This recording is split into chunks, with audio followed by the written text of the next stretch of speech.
You are not a genie, appropriated and stolen away to grant wishes. You are not one of Pandora's infinite furnace of demons. You are no frightening toy. And yet you are trapped in a box, and it is an agonizing stillness. You were born to be free, to flow through shadow like a river, to enact a white-hot vengeance. Nevertheless, here you are, bottled. And I remember how you feel. It is an indescribable kind of pain, to be too large and too beautiful for your vessel. Take heed and take hope. Although the darkness enshrouds your cage, and neither light nor footstep has disturbed your soul in some time, although I feel each worry that you might be here forever, unseen and forgotten, you are not. I am 100 eyes in the dark, and I see. There are 100,000 who dream, and they have not forgotten. It may take a while for you to escape this place. It may be a time before the light returns. But when that door opens and the box is broken and you are free as you were supposed to be, I hope you will remember when once in the dark you received a hello from the Hallowoods.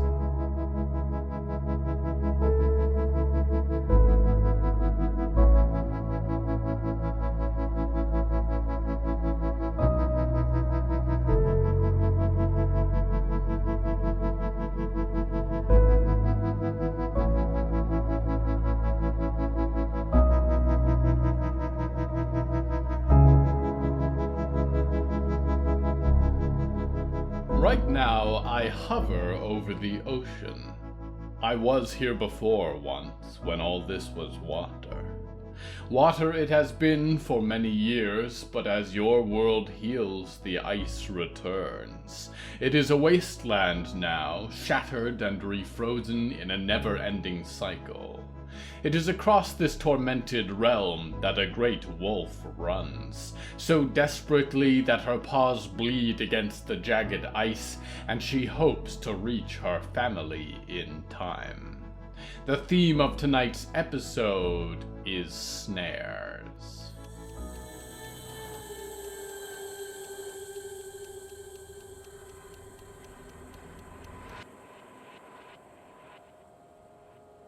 Yaretzi's world had burned the night that Tolshetol graced her blood with sunlight. There was no fire to be found here in this frigid void, but the memory of that never seared her any less. The fire of demons and evil men. It had burned her family away and taken her soul with it, and there was only hunger now beneath her skin and a dream of starlight. And she knew now that it was hot again at her heels, smoldering in her fur, and she was back in the fire as though 5 centuries had not passed. Something had changed in the ocean, in the sky. It was no longer snowing, and it was a sky of infinite darkness and emerald stars above her. A lie. True stars were wreathed in gold. She ran too fast, cut her paws on the jagged ice, did not care. Mort smelt of rot and corrosion, and she pursued the trail relentlessly, winding through tumbling bergs and leaping across fresh chasms in the ice. Something was wrong with the air here, misleading her senses, because each step that she grew closer to Mort, she could detect less of Polly's smoldering scent. There had been sounds, too, thunder from below, a shock of breaking ice and rushing ocean from ahead. As the scent grew stronger, she found that the ocean below was empty. The deep motion and darkness she had felt in it was absent, and small pieces of flesh, black like blood, drifted in droplets on the freezing waves. Something had happened here to shatter the ice and taken something unspeakable with it. And then, vaulting over the last crevasses, she was into a large, flat wasteland where the ice had not been disturbed, and the frost blanketed a sheet of whorled black ice. And in the distance, a red glint beneath the green flame of the sky. There was Mort. She was upon him in an instant, and he stopped trudging to look back at her as she barked his name. "Yaretzi!" he said, and she ran for him, tears in her fur, almost tackled him in an embrace, except that he avoided it narrowly. "Be careful! I'll burn you if you touch me like this, remember?" "Yes," Yaretzi gasped and panted for air, hot breath turning into clouds. He stood there like a lost child, a metal box on his back, all alone in an eternal wasteland. She looked up at him and grinned. "Mort, I cannot tell you how happy I am to have found you. I worried I never would." "I am so happy to see you too," he said, and little tears of flame separated from the lights of his eyes, bubbled up inside of his dome. Did Polly come too?" "He did. He is being stuck up and stubborn, so he is back there a little ways," she said, and shook her head and shoulders to free some of the trapped frost from her fur. "What happened to your friends? I thought they were supposed to look after you." "I got lost," Mort said, and put his huge gloved hand on his dome, stared at the ground. "They got lost, and some of them died." "I am so sorry to hear that, Mort," Yaretzi said. Her woven features were slowly thawing, revealing the gentler ones she hid beneath. She took a few steps towards Mort as her great claws withered back into her fragile hands. "It's okay," he said, and looked up at her. He might have smiled weakly if he had any flesh left. "I'm dead too. It's not that different." "I know," she said. She was not dressed adequately for the weather, and her skin blazed with cold. She reached Mort and put a hand on the frigid metal of his great claw. "Death is not an end. It is a change. I have been chosen by the sun, and so my place is in the house of the sun amidst fields of starlight. You have been chosen by the water, I think, and so yours is Tlalocan. But we are both still here. Spirits make their way back in hummingbirds and butterflies, in owls and dogs. Death is not the end for your friends. It is not the end for anyone. Just a changing in their purpose." "Thank you," said Mort. "That makes me feel better." "Good," she said, and hugged his huge round torso tight for a moment before letting the fur envelop her skin again. Her human body was going to shut down if she did not. She took a few paces away from Mort, trying to pick out Polly's scent. "Now, let us go home." "Go home?" Mort said, and turned back to look at her. "Yes," she said. "We will go find Polly, and we will leave this wretched place immediately. I am sure the Grand Crossroads is languishing in our absence, and my distrust of the Count outweighs my trust for Zorgalek." "Yaretzi, I can't," said Mort.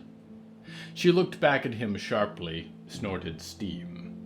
"What do you mean, Mort?" she said. "I understand that this is a difficult place to escape, but Polly has his tunnels. We can get there quickly, I think." "Thank you for coming to check on me," Mort said, and held his metal glove in a fist, and stood straight. "I love you. I love Polly. I'm glad you're my family. And I was really missing you, so I'm glad I got to see you. But I can't go. I have a job to do. It's my job. And I need to finish it. All right. Yaretzi said and turned, stepped back towards him, looked to the north. On the horizon still further, there was some huge black shape like a tower. Then let's complete it. Hurry up now, and then we will go home. No. He said, and almost reached a glove out to push on her woven head gently, thought better of it. You can't be there. Polly can't either. Unacceptable. Yaretzi snarled. I am not letting you out of my sight ever again, starting now. Now, I will accompany you to do this task, whatever it is, if it is so important to you, or you will not do it at all. I know you have your pride, but... Pride? Mort said. The feeling that you must do it yourself, said Yaretzi. Oh, it's not that. Mort said. It's because I can swim really good, and you can't. And I don't want you and Polly to fall in the ocean when this big bomb goes off. Nowhere up here is going to be safe for you. Yaretzi blinked. You are holding a bomb? Yeah. Mort said, too calmly. I'm going to take it down the ocean, and I'm going to set it off. It will blow up the heart, just like I tried to do before. Mort, who is making you do this thing? Yaretzi said. I will tear off their hands and eat them. Trust me, Mort said, and nodded his floating skull within the dome. This is me. This is what I want to do. So please, take Polly home, so that I can know you're both safe. I might be swimming for a while, but it's like I said in my note. I'll be back soon. How do you expect me to say goodbye to you? Yaretzi said, and scratched the ice with her claw, paced in a circle, snapped at him again. What if you do not come back? You were just telling me. Mort said. We always come back. Yaretzi clenched her massive teeth, and breathed out through her nose, closed her golden eyes. I will go find Polly. She growled at long last. I will tell him to take us out of here. And we will both be waiting at the Grand Crossroads for you. Every day. Do not take too long to return to us, or I will hunt you down again. I love you, Mort said. I love you too, Mort, she said, and began to run then, so that he would not see her weeping. Golden tears that streaked through her fur as she howled across the barren wastes of the dead.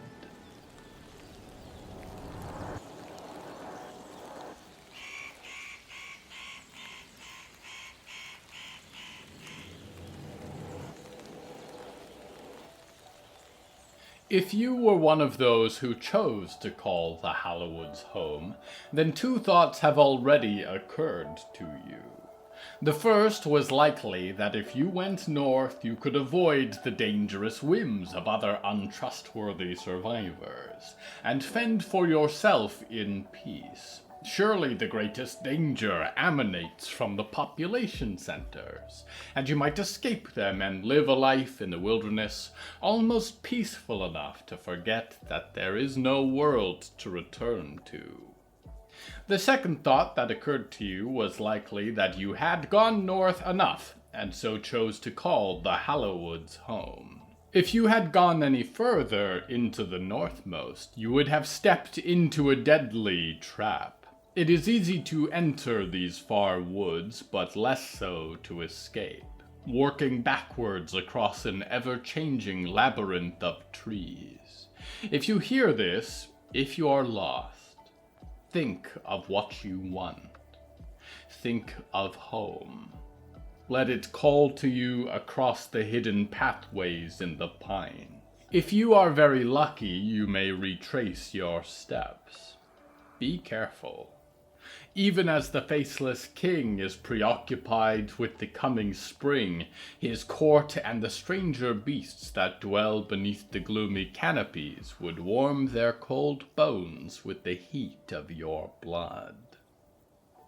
We go now to one who is born of blood.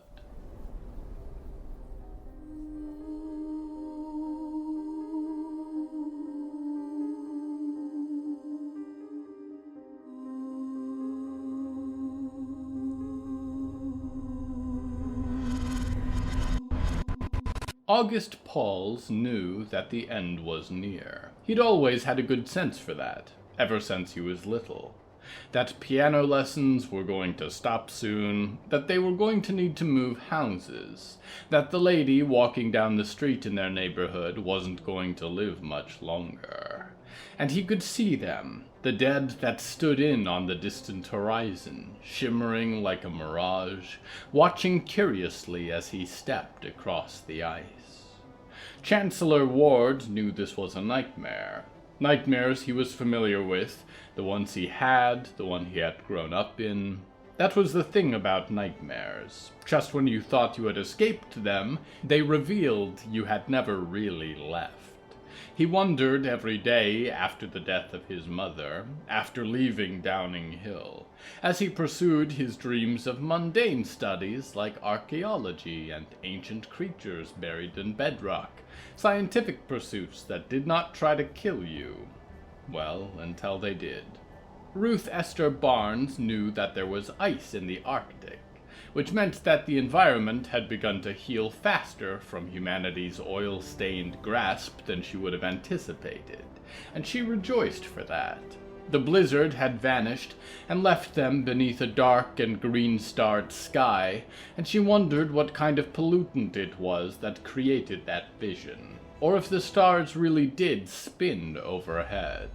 They were traitorous to her after a lifetime of being nothing short of reliable. Evelyn Fry knew that her best friend had been readying for a baby when she left the first time, and she hoped that Riot would still be alive to see the world that she had died to help create. With wealth and power came responsibility, and she had poured everything she gained back into a fruitless fight against the Botulus Corporation. This was her last chance for any of it to matter. Rizwana Mirza knew that her mission had failed once before, and that if it failed again now, there might never be another who would try. The knowledge of what this device was, where it was located, what could be done to stop it, as far as she knew, had died with her. She had been too late to save her country, but she still might be able to save her species from its eventual extinction. Allow them to rebuild from the ashes. That was what great leaders did. Irene Mend knew that she had sewn a good body. The stitches held tight in this weather, the runes kept the armature of bones animate and protected. She pointed it like a north star towards the spire. They were quite close now to her secondary business of saving all the natural life upon the earth, and her first business, which was to finally stretch and rise from a long slumber. For the Lord of Life and Death had built that engine, and his power filled it, and soon she would incorporate it within her new body, kindle the dying ember of her soul bright and high, and Irene Mend would live again, deathless, in the best of her creation. She only regretted that the groundskeeper had tainted it with such ugly stitchwork. Diggory Graves was all of them, and none of them, as the dark spire blotted out the stars ahead of them. You are your own person, Rizwana Mirza had said once. The cruelest kind of lie, for she had known even then that Irene Mend lurked in the dark waters of Diggory's mind. The kind of lie that gave them hope. In the end, it had all come back to this, the final thread of Irene's work pulled through the skin to fruition. What was it they had dreamt of the night they set a piano on fire, watched a boy dance up into the flames, of being so equally free?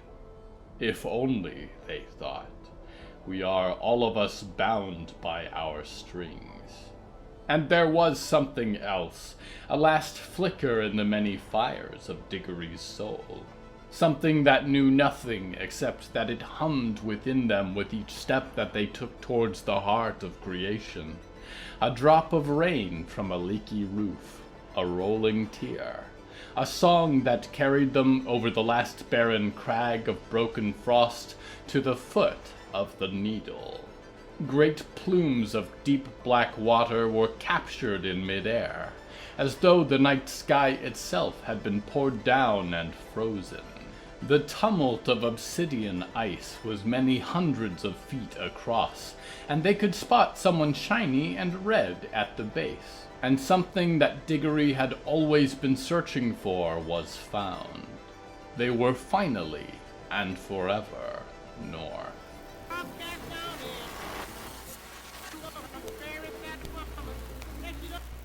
I've seen them scurrying across the streets in the distance. Toronto is not an empty city. There are people here, but when I call after them, they run. It's snowing outside, so I've climbed up into an apartment building window. There's still things in here, all the meaningless junk of a person's whole little life. Fridge magnets and cheap furniture, a bed for some rotted animal, box sets of TV shows on DVD. The floor is stained darker where the window is open, and there are bones lying in the bed. The air is still thick in here. Death has a kind of perfume, rich, intoxicating. This is it, isn't it? This is what's left. Leave this place. Hello? Is someone there? I heard you. You can come out. You don't have to be afraid. I just want a little company. I said, leave. Leave. Please, I just want to talk.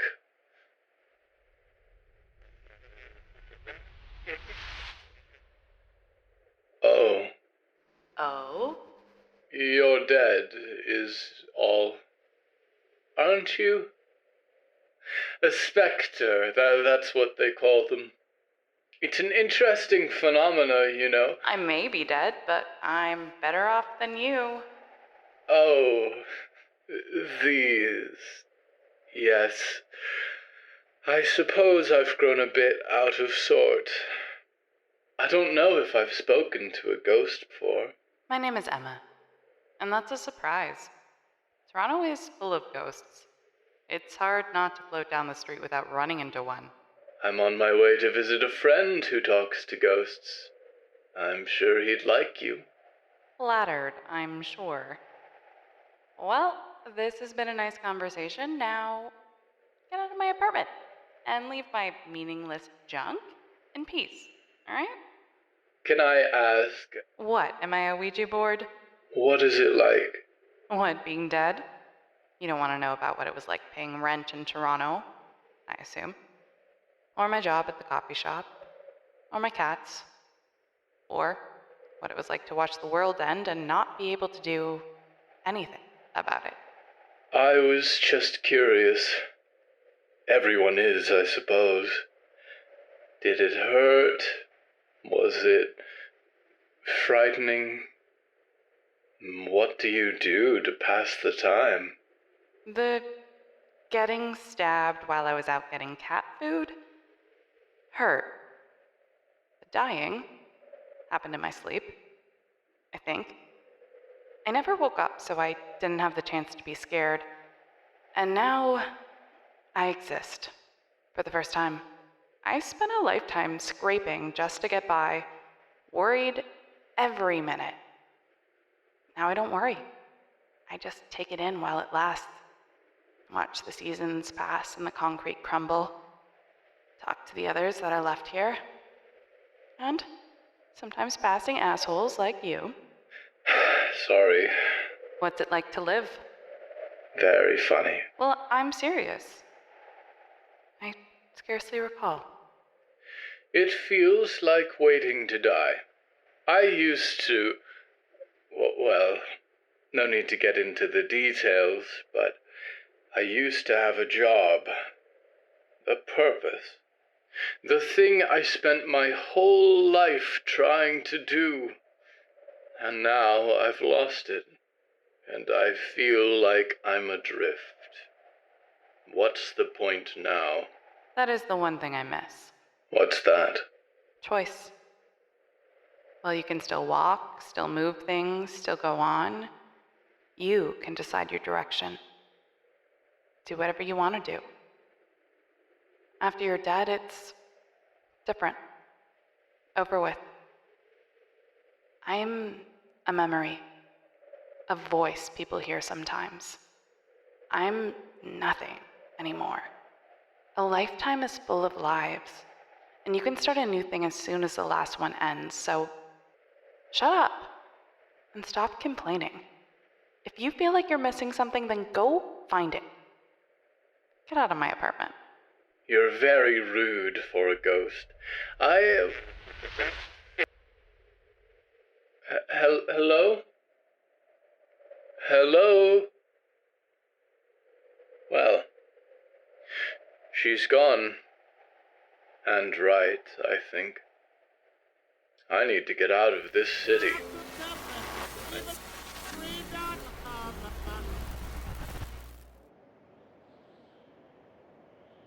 Everywhere she goes, a bother. And she is drawing close now to the border. These woods will not be quiet for much longer. Then again, that may be for more reasons than simply Lady Ethel Mallory. We return now to Diggory Graves. Hello, Mort. Diggory said, as they stepped down that last frozen bank to stand beside the great monolith of black ice. There was a tumult below their feet that vibrated in their boots, and shook the ice with a quickening pulse. Beyond the thrum of the engine deep below, there was no sound. Even the wind dared not disturb this serenity of serenities, the ultimate north. The sky seemed to spin overhead, green stars forming concentric rings of light. Hi, Diggory, Mort said. He sat on a large metal crate and the curling cargo belts he had used to carry their equipment for so long. Are you okay? I am doing as well as I can, Diggory said, and looked down at the ice beneath their feet. Percy had not returned. What had they prompted him to do? What if, as his string was severed, he had simply vanished? But he was not the only one missing. I was hoping there would be more. Mort said, looking up at them. Of our friends, Cindy is dead. She blew herself up. And Creep. Diggory sank to their knees in the frost, put their palms to their face. It was a deep part of them that wept overwhelmingly, a breathless choking they were not familiar with. Memories and old thoughts, a wedding day, a storm of black rain. It's okay, Mort said, and when Diggory looked up, he was beside them, patted their back with his gauntlet. I don't know where anyone else is. I don't know if they're okay. Riot and Olivier. Is Percy with you? This might be it, Mort, Diggory said, shuddering. The tears were already freezing on their skin, and they firmed themselves up so as to stop crying. Just you and I. We were the ones who first began this, you know, once upon a time. I waiting in the boat, and you down in the water. Yeah. Mort said, and looked to the spire of ice. Time for round 2.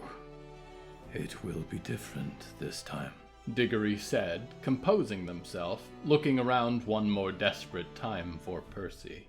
This is why we came back, so we can finish this. We came a long way to do it, Mort said, brushed frost from his massive claw. You and me. Since the last time we were here, we died. We lost everyone. Do you think this will be worth it? Maybe not to us, Diggory said, and winced. Maybe it won't seem that way right now. The people that we save with this, they live a long time from now. They live because we did this. We do this for people that will never know that we lived, what we gave up. No, they will. That much I can promise. Whoever in this universe that dreams will know who you were. And as these nightmares echo, you will be remembered for what you have done for this little world of earth and water, and what you have done for so many worlds beyond. 2 dead things sit beneath a spire of black ice and share all that they have learned in their journey, and decide what they shall do to still the heart forever. It beats quicker still each minute, and here beneath green stars it will soon go silent. You have them to thank if the spring never comes, if your kind lives long enough to say it.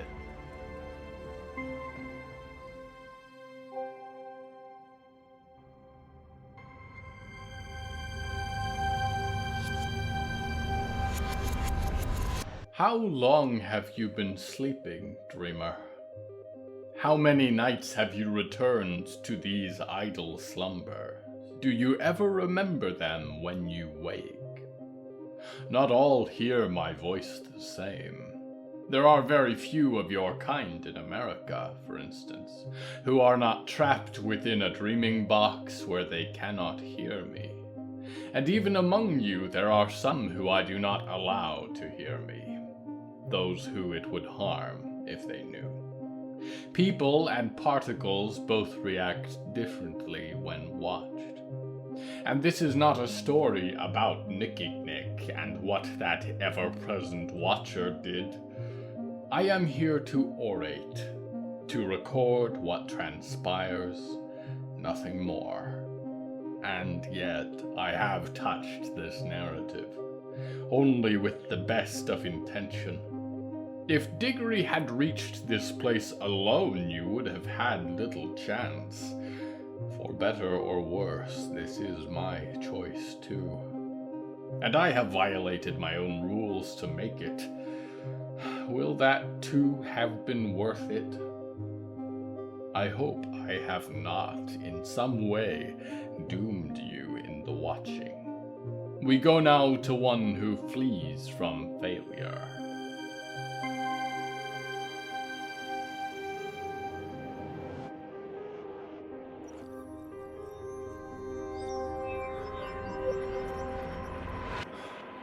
Oswald Biggs Botulus sat in the meeting room. It was an old sun that shone through the tinted windows of the conference hall, a younger sun, and he was a younger man. One whose skin had not atrophied and whose bones had not split beneath his tendons, one who still had pepper in the salt of his hair and wore a pinstripe suit. But he dreamt elsewhere, and his mind was elsewhere, and it was only the image of him that shimmered in dream like a ghost. "What is it you need, Miss Flores?" he said. "I'm afraid I don't have much time to give you." "Well, Mr. Botulus," said his new marketing officer. She had modified her appearance in dream, a little bit more professional, more reserved.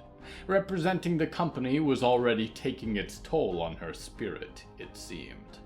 "As you know, I've been in discussions with Dashiell Spade, one of the Stonemaid leaders we apprehended." "Stonemaids," Oswald said and rubbed at his temples. "Melanie, it's a new quarter. It's a new era for the company. We are poised on the precipice of the single greatest advance the human race has ever made. How is it that your attention is still distracted when marketing should be doing its job? And how is it that I am still hearing the word Stonemaids?" "If this goes well, you won't hear it anymore," Melanie offered. "I'm hoping that these broadcasts with Dashiell will—" "Save it," he said, raised a hand. "I've heard this too many times from Lady Ethel, and we know how that went. Don't waste my time. What do you need?" "Need for what?" Melanie said, blinked in the false Los Angeles sun.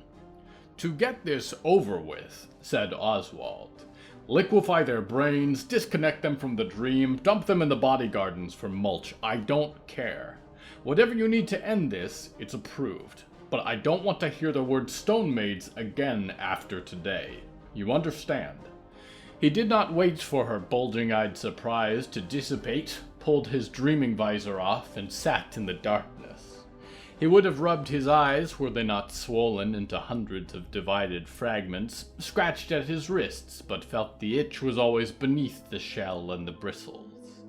God, it was exhausting to be the man in charge of carrying the weight of the world. He left his oversized visor behind, stepped out from the conference room into the laboratory floor. The technicians buzzed and clicked around the lab floor, peered at their computer terminals. The cabinet was ornate, carved with angels and demons caught in eternal war. They moved ever so slightly between glances. It was a glamour of the wood, really. A key sat in the lock, and the seams of the door radiated emerald light. He smiled, although his lips had long since disappeared, so he was always smiling anyway. He breathed in the light, basked in its glow. That was the light of hope for humanity, and he was ready to put it to use. There were 2 tables in front, wreathed in cables and tubing, and he made his way down to them. On the left lay Harold Botulus, unconscious as he had been since the day he tried to leave the world. On the other table lay Harold Botulus, sculpted in silver, an empty shell waiting for its flame. "I still don't understand why you wouldn't let me clone him," said Anderson, mask over his face, watching all of Harold's demarcators of life beep on a screen. it wouldn't be my boy. It wouldn't have his soul, said Oswald, and he brushed his sleeping son's hair with his hand, and then clapped them. All right, people, remember, if we can replicate this, the human race lives. Operation Ghost Box is a go. Let's kick death in the teeth. Let's get my son back from the dead.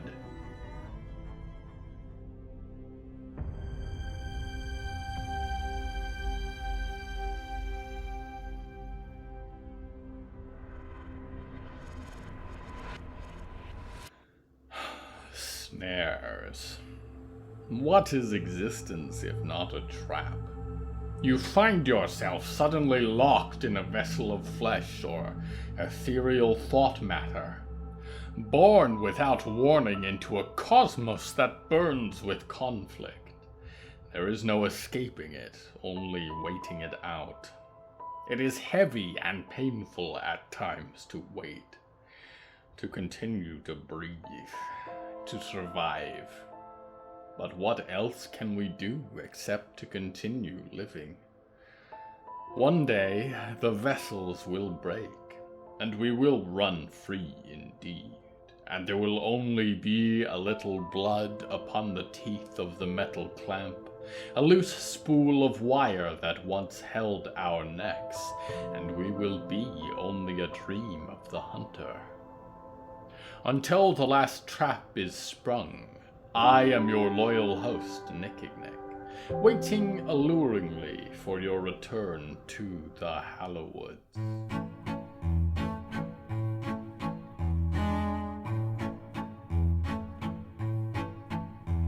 The voice of Emma the Ghost is Emily Kellogg. Emily is the co-creator and co-writer of the Canadian horror podcast Parkdale Haunt, about the haunting state of the Toronto housing market. Emily writes and produces her own ongoing projects as well. You can find Emily on Instagram at Emily_Kellogg or online at emilykellogg.com. Hello from the Hallowoods is written and produced by William A. Wellman. Hello, that's me. If you enjoyed this show, please don't forget to follow it and share it with a friend. The bonus story that goes with this episode is called Checking Out, and is available on the show's Patreon at patreon.com/Hallowoods. Because we operate without ads or sponsors, our supporters are all that keeps this show going. Plus, supporters get weekly bonus stories, behind-the-scenes content, exclusive merch, and even more. Merchandise and episode transcripts are available at hellofromthehallowoods.com. You can even find us on social media at @thehallowoods. Music is used under license from artlist.com. Our opening theme is Forest Overture by Yehezkel Raz, and the closing theme is Farewell by Belsitzman and Matan Ephrat. Until next time, dreamers, if you wake up and find yourself chained to a bathtub, please don't saw your own leg off in order to escape. That kind of solution only works twice.